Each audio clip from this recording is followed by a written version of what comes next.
Thanks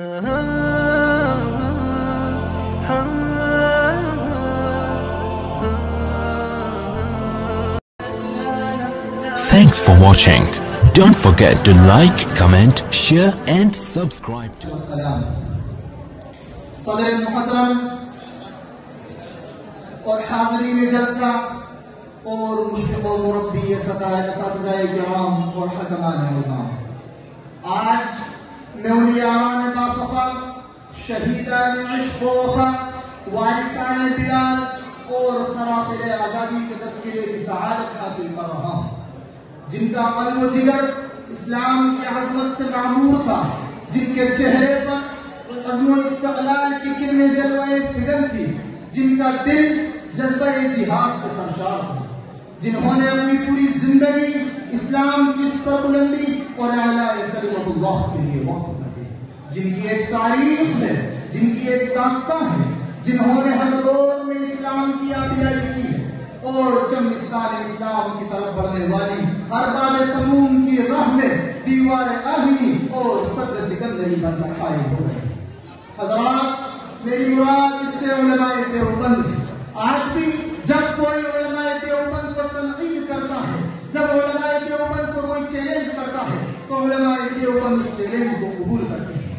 آج میں کہتا ہوں کہ علماء دیوبند کو تنقید کرتے ہیں، مقابلہ کرتے ہیں علماء دیوبند کا، تنقید کرتے ہیں علماء دیوبند کو، جاؤ حسین احمد مدنی کو پڑھ کر دیکھو، یہی کے رہنے والے ہیں، یہی کے خالق دین حال ہے۔ آپ انگریز کی عدالت میں کھڑے ہیں، انگریز جج کہتا ہے آپ نے فتویٰ دیا ہے انگریز کی فوج میں بھرتی ہونا حرام ہے، بولا دیا کیا ہوتا ہے، اب دیتا ہوں، دیتا رہوں گا جب تک حسین احمد مدنی کے منہ میں زبان باقی ہے، سینے میں قرآن باقی ہے، میں کہتا رہوں گا انگریز تیری فوج میں بھرتی ہونا حرام ہے، حرام۔ حضرت کے جوہر قدموں میں گر پڑے، حضرت بیان بدل دو، فرمایا جوہر بیان بدلتا ہوں ایمان بدل جائے۔ جج نے کہا آپ کو پتا ہے اس کی بغاوت والی تقریر کی سزا کیا ہے؟ حضرت نے کہا تم بتا۔ اس نے کہا میرے قلم کے اندر بڑی قوت ہے، ایسی بغاوت والی تقریر کی سزا تختے دار ہے، پھانسی ہے۔ حضرت نے بریف کیس کھولا، سفید کپڑا نکالا، عدالت میں لہرا کر کہنے لگے انگریز تجھے علم ہونا چاہیے، حسین احمد مدنی جب دیوبند سے آ رہا تھا تو کفن کا کپڑا بھی ساتھ لے جا رہا۔ میں اس سے بھی آگے آپ کو لے جانا چاہتا ہوں۔ حضرت لاہوری کو برف کی سلیوں میں رکھا ہے، ایک سلی سر کے ادھر، دوسری سلی سر کے ادھر، سردی کا موسم ہے، جسم ٹھنڈا ہو گیا، حضرت بے ہوش ہو گئے۔ جب ہوش آیا انگریز نے ایک طرف اٹھا کر رکھا، انگریز پوچھتا ہے لاہوری اب جلوس نکالو گے، اب جلوس کی قیادت کرو گے؟ خدا کی قسم یاد رکھنا سردی کا موسم ہے، جسم ٹھنڈا ہو گیا۔ جب ہوش آیا انگریز پوچھتا ہے لاہوری اب جلوس نکالو گے، اب جلوس کی قیادت کرو گے، اب ریلی نکالو گے، اب ختم نبوت کے نعرے لگاؤ گے، اب مسجد کے اندر حضور صلی اللہ علیہ وسلم کی عزت و عظمت بیان کرو گے؟ دیوبندیوں فخر کرو، فخر کرو۔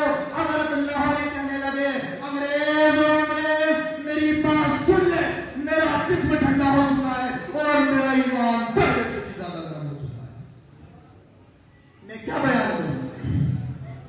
جاؤ شاملی کا میدان دیکھو، مولانا قاسم نانوتوی انگریزوں سے لڑ رہے ہیں، یہاں گولی لگی، حضرت نے ہاتھ رکھا، نیچے بیٹھ گئے، اتنے میں گنگوہی دوڑتے ہوا ہے، پوچھا کیا ہوا ہے؟ حضرت گولی لگی۔ حضرت گنگوہی نے نماز والا درود شریف پڑھا، 3 مرتبہ پھونک ماری، حضرت ہاتھ ہٹائیے، حضرت نے ہاتھ ہٹایا، خدا کی قسم فٹن تو درکنار، خراش تک نظر نہیں آیا۔ علماء دیوبند کو ہانکتے ہو، اپنی زبانیں بند رکھو۔ علماء دیوبند چاندی کرنے والوں کا نام نہیں ہے، علماء دیوبند لوگوں کی نوکری کرنے والوں کا نام نہیں ہے، علماء دیوبند پیزے کھانے والوں کا نام نہیں ہے، علماء دیوبند فاتحہ کھانے والوں کا نام نہیں ہے، علماء دیوبند اللہ کے وارثوں کا نام ہے۔ علماء دیوبند نبی صلی اللہ علیہ وسلم کی وراثت کا نام ہے، علماء دیوبند صحابہ کے دفاع کا نام ہے، علماء دیوبند مولانا قاسم نانوتوی کے علم کا نام ہے، علماء دیوبند گنگوہی کے تقوی کا نام ہے، علماء دیوبند حسین احمد مدنی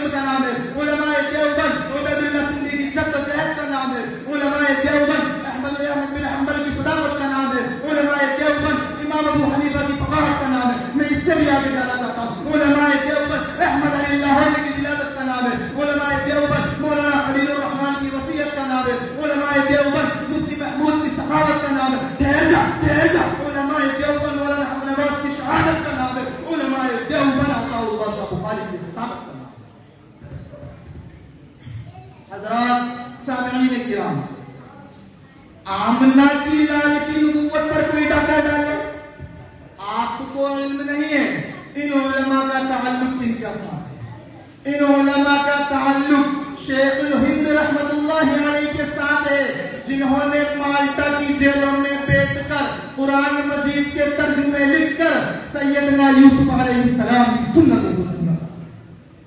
آپ کو علم نہیں ہے یہ جو طلبہ اور یہ اساتذہ اور یہ علماء کرام یہاں بیٹھے ہیں، ان کا تعلق اس حسین احمد مدنی کے ساتھ ہے جس نے 18 سال روضہ رسول کے سائے میں بیٹھ کر حدیث رسول اللہ صلی اللہ علیہ وسلم ان کا تعلق ان کے ساتھ ہے جن کو اسلام آباد کے ٹول پلازے پر 80 گولیاں مار دی جاتی ہیں۔ ان کا تعلق ان کے ساتھ ہے جنہوں نے اپنی جوانیاں لٹا دی، بیویوں کو بیوہ کر دیا، بچوں کو یتیم کر دیا۔ ان کا روحانی واسطہ ان کے ساتھ ہے جن کی 22 سال کے بعد تکبیر اولا فوت ہو جاتی ہے تو شیخ کندوہی کی چیخیں نکل جاتی ہیں۔ ان کا روحانی واسطہ ان کے ساتھ ہے جنہوں نے 2200 کتابیں لکھ کر امت پر احسان کر دیا۔ حضرات سامعین کرام، علماء دیوبند نے دین کو پاک صاف رکھا۔ میرے نبی نے دین کامل کر کے صحابہ کو دیا، صحابہ نے دین کامل امت میں پہنچایا، علماء دیوبند نے اسی دین کامل کو پہنچایا۔ میرے نبی دین کو لانے والے ہیں، صحابہ دین کو پھیلانے والے ہیں، امام ابو حنیفہ دین کو لکھوانے والے ہیں، علماء دیوبند آج کے دور میں دین کو بچانے والے ہیں۔